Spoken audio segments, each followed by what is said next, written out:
한국 정부는 미국 눈치만 본다고 생각했는데 네. 뒤에서 무지막지하게 힘들게 노력했구나. 볼턴의 역설 이렇게 생각이 됩니다.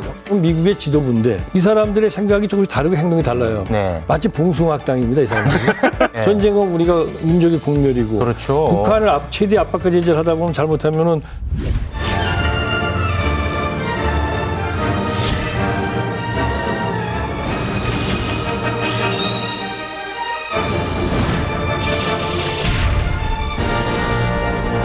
김정은 위원장이 군사행동 계획을 보류하겠다는 결정을 내렸다라는 소식이 전해진 건데요. 지금 궁금한 게 한두 가지가 아닙니다. 그래서 이분을 아주 어렵게 모셨습니다. 이종석 전 통일부 장관 나오셨습니다. 안녕하십니까? 어서 오십시오. 안녕하십니까? 네, 반갑습니다. 장관님 새해 첫날 저희 더 라이브와 함께하지 않으셨습니까? 예, 그렇습니다. 그때 저와 생김새가 매우 흡사하다 이런 여론이 많았는데 기분이 나쁠까요? 좋을까요? 좋죠. 아이고 맞습니다. 네. 네. 그때 이제 나오셔가지고 북한의 노동신문을 배달받아 보고 계신다 이런 말씀을 하셨는데 지금도 계속 보고 계십니까? 예, 배달받아 보는 건 아니지만 네. 매일 보고 있는데요. 뭐 전문가이기 때문에 북한을 알기 위해서 어쩔 수 없이 제가 보고 있는 겁니다. 예, 꼭 좋아서 보는 건 아니죠. 네네. 그동안에 굉장히 강경한 입장을 보여줬던 북한인데 군사행동 보류 이런 결정을 왜 내렸을까요? 다른 게 아니라 우리 일부 남한의 탈북자들이 전단지를 북한으로 살포했다는 거잖아요. 네. 남한 정부의 이 대북 전단지에 대한 대응, 이 대응이 굉장히 엄정했지 않습니까? 네. 이런 일련의 남한 정부에서의 그 엄정 대응이 북한 쪽이 일단 김정은 위원장이 평가를 한 것이고요. 그럼 왜 이때쯤이냐? 네. 그건 이제 여러 가지 이유가 있을 겁니다. 뭐 국제사회 반향도 봤을 것이고 아마 제가 볼 때는 무엇보다도 북한 경제가 지금 어렵거든요. 네. 그러다 보니까 이제 북한 경제가 어려운 상태에서 김정은 위원장은 경제에 아예 올인하고 있는데 네. 이게 남북 관계가 긴장이 고조되면은 그만큼 경제는 영향이 부정적이지 않습니까? 그러다 보니까 이런 것들도 고려하지 않았을까 이렇게 이제 판단하는 겁니다. 아니 그 일각에서는 이런 또 분석이 있더라고요. 지금 북한이 갑자기 전향적으로 입장을 바꾼 것은 그 존 볼턴 회고록 보면은 물론 우리 보수 언론에서는 그거를 인용해서 우리 대북 정책 다 실패다 이렇게 얘기하고 있지만 달리 또 따지고 보면 우리가 운전자 역할을 다 했다라는 게 보이지 않습니까? 네. 그러면은 이걸 북한에서 봤을 때 너네 열심히 했구나 이래서 좀 바꾼 거 아닐까요? 뭐 제가 그걸 알 수는 없지만 네. 그게 결정적이지 않지만 영향을 네. 줄 수도 있다고 생각해요. 왜냐하면 일종의 볼턴의 역설인데요. 볼턴이 정말 그 북미 정상회담을 깨트리려고 그냥 별의별 수를 다 쓴다고 자기가 그 회고록에 썼잖아요. 네. 근데 그걸 갖다가 한국 정부는 그걸 뚫고 결국은 그 북미 정상회담을 성사시키는데 중요한 역할을 하잖아요. 네. 볼트는 바로 한국 정부가 만든 거라고 얘기하지 않습니까? 북미 네. 정상회담을. 네. 그럼 김정은 위원장은 그동안에 한국 정부는 미국 눈치만 본다고 생각했는데 네. 알고 보니까 뒤에서 무지막지하게 힘들게 노력했구나 라는 걸 알 수 있는 계기도 됐다고 생각합니다. 볼턴의 역설 이렇게 생각이 됩니다. 볼턴의 역설. 네. 이 장관님께서는 현직에 계실 때 이 볼턴 전 안보보좌관 만나보신 적 있으시죠? 예, 2003년, 4년 두 차례 만나본 적이 있고요. 예. 만나서 뭐 얘기도 해봤습니다. 그런데 네. 그때는 여러 가지 어려운 일들도 많이 있었는데 네. 특히 그 아이의 핵물질 사건이라고 우리나라 원자력연구원에서 네. 2000년에 그 일부 학자들이 우라늄 분리 실험을 했는데 그것을 갖다 미국이 주도하는 그 국제 원자력기구 IAEA가 알고 우리한테 사찰하겠다고 왔어요. 실험하면 안 되는 거였어요? 그거는 핵실험이거든요. 그래서 그때 뭐 아주 큰일 났죠. 우리나라가 잘못하면 유엔의 불량 국가로 신고가 되는 건데 네네. 우리는 국가가 한 게 아니고 이거는 일부 연구 학자들이 학문적인 호기심에서 했다. 이렇게 전 외교력을 동원해서 이제 선전을 얘기를 해나갔어요. 네. 모든 나라가 대부분의 나라가 동의를 했는데 미국이 동의 안 하는 거예요. 이건 아니다. 이건 너는 유엔 안보리 가가지고 문제 삼아야겠다. 그래가지고 외교부에서도 이거 큰일 났습니다. 큰일 났네. 그때 볼턴이 거기 책임자였거든요. 북측 차관으로. 하여튼 회방꾼이야. 예. 그래서 제가 이제 볼턴을 만나러 갔었죠. 네. 그래가지고 뭐 다른 나라들은 다 우리말이 맞다. 우리말을 다 수긍하는데 일부 학자들의 호기심이라 그러는데 왜 너희는 그걸 안 믿냐. 우리 동맹인데.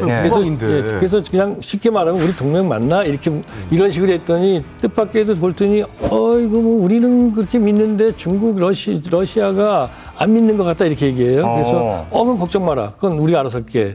그래가지고 그때 이제 다 해결한 적이 있었습니다. 아니 그러면은 장관님은 볼턴 만났을 때 아주 당당하게 우리 우방 맞잖아 이렇게 당당하게 했고 볼턴은 이렇게 약간 아니야 이렇게 했다는 겁니까? 아니요, 볼튼이 사람은 굉장히 이제 그거 강경파잖아요. 강경파잖아요. 그랬다고 해서 뭐 그 사람의 말투가 강경파는 아닙니다. 예. 그러다 보니까 그리고 그냥 눈 딱 감고 얘기하는 거죠. 예. 훌륭하십니다. 아니 뭐 훌륭해서가 아니라 훌륭한 거죠. 다른 방법이 없어서 그렇게 했습니다.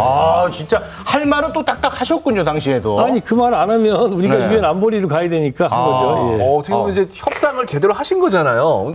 근데 이제 볼턴 전 보좌관이 이런 강경파를 만나면은 느낌상 협상이 좀 어려울 것 같은데 뭐 협상 전략 팁을 좀 주신다면 당당해야 돼. 뭐 후배들 많이 보고 계실 거예요. 아니 그냥 일반적인 그냥 소소한 사안이나 또는 한반도 우리의 중대한 국익이 걸려 있지 않은 상황에 대해서는 다 미국이 얘기하는 거 들어줍니다. 그런데 우리의 중대 국익이 걸린 상황에 대해서는 아무리 미국 강경파라 하더라도 그렇게 생각하지 말고 내 앞에 있는 상대고 사람 아닙니까? 그러니까 상대방에 대해서 너무 이제 기가 죽거나 미리 상대방에게 알아서 맞춰주려고 그러지 말고 그냥 내 생각을 정확하게 얘기를 하는 게 중요한데 그건 그냥 눈 딱 감고 얘기하면 됩니다. 장관님처럼요? 아니 제처럼이 아니고 보통 그렇게들 합니다. 아니 그 장관님, 진짜 저는 약간 좀 반했는데요. 지금 그 통일부 장관 공석인데 어떻게 한번 더 해보시겠습니까? 아니 최 PD 최 MC가 보실 때 그 흘러간 물이 다시 물레방아로 돌릴 수 있다고 생각하십니까? 근데 표정은 많이 기대하시는 것 같아요. 그런 일 없고 그런 생각 없습니다. 알겠습니다. 네. 볼턴 회고록 내용이 이제 다 공개가 돼서 내용을 보면 뭐 우리뿐만 아니라 뭐 전 세계적으로 예민한 사안들을 자기 시각으로 이렇게 해놓은 것들이 많잖아요. 이 내용 어느 정도까지 우리가 믿을 수 있겠습니까? 그 사람이 극우 강경파인데 자기의 신념과 자기의 세계관 속에서 그걸 중심으로 해서 쭉 얘기를 펼쳐나가고 있어요. 일종의 좀 확증 편향. 자신이 생각하고 있는 걸 더 강하게 보이고 자기 원하는 것만 보는 거죠. 원하지 않는 건 적인 거고. 볼턴이 본래 2002년에 부시 미국 대통령이 그 당시 악의 축이라고 북한을 지정할 때도 그 당시 그 유명한 네오콘 신보수주자들의 상징적인 인물 중에 하나가 볼턴이었습니다. 그리고 16년에 나타나가지고 다시 이제 북한을 상대로 하는데 볼턴이 보는 북한은 그 악마예요. 협상은 안 되는 거고 전쟁을 통해서 없애거나 아니면 최대 압박과 제재를 가해가지고 아예 그냥 고립을 시켜야 되는데 그렇게 해서 북한이 말을 들으면 좋지만 안 되잖아요. 전쟁은 우리가 민족의 공멸이고 그렇죠. 북한을 최대 압박과 제재를 하다 보면 잘못하면 전쟁이 날 수 있고 불안하니까 우리는 대화를 한다는 겁니다. 근데 볼턴은 그런 한국 정부는 이해가 안 되는 거예요. 그러니까 나쁘고. 그러니까 그런 시각에서만 쭉 써간 것이고 또 하나는 볼턴 책을 보면 재밌는 게 트럼프 대통령 그다음에 그 폼페이오 미 국무장관, 그다음에 볼턴 안보보좌관 이 세 사람이 북한 핵 문제를 다루는 미국의 지도부인데 이 사람들의 생각이 조금씩 다르고 행동이 달라요. 마치 봉숭아학당입니다, 이 사람들이. 정말 그렇잖아요. 그러면 비유가 썩 와닿네요. 정말 이 봉숭아학당에다가 대한민국 한반도의 운명을 맡겨놓고 있었던 거란 말이죠. 그걸 갖다 그래도 한국 정부가 어떤 때 맞서고 어떨 때는 이끌고 가가지고 결국은 대화를 만들어낸 거잖아요. 그건 제 얘기가 아니라 볼턴이 얘기하는 거잖아요. 볼턴 얘기를 뒤집어서 보면 그렇다는 거죠. 그렇기 때문에 그리고 볼턴이라는 사람이 정상적인 사람이 보면 비정상인입니다. 그 비정상인이 보는 걸 보면서 그걸 비정상이라고 보지 않고 정상이라고 본다면 그 사람이 비정상이죠, 같이. 알겠습니다. 끝으로 가장 중요한 질문 하나 던지겠습니다. 우리가 이제 그렇게 노력을 많이 했음에도 불구하고 2019년 2월 이후에 사실 남북 관계가 안 좋은 건 사실 아니겠습니까? 이거 어떻게 풀어야 됩니까? 간단하게 해결책 부탁드립니다. 뭐 가장 중요한 것은 이번 전단지 사건에서 본 것처럼 4.27 판문점 선언, 그다음에 9.19 평양 공동선언 이 두 개 선언은 너무 소중하고 많은 내용이 담겨 있거든요. 이 두 개를 이행하고자 하는 강력한 의지를 우리 정부가 가져야 되고요.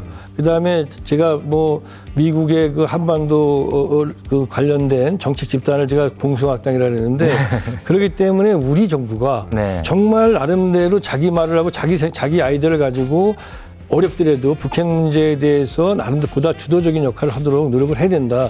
저 미국을 우리가 의존해서 어떻게 살 수 있어요, 지금. 주인인데. 예, 그렇습니다. 장관님 오늘 말씀드리니까 쏙쏙 귀에 들어오는데요. 지금 다음에 북한 문제 또 있을 때 또 나가 주실 거죠? 네, 그러겠습니다. 지금 뭐 댓글에는 왜 그런지 모르겠는데 통일부 장관 공석 이런 글들이 계속 올라오고 있습니다. 이유는 잘 모르겠습니다.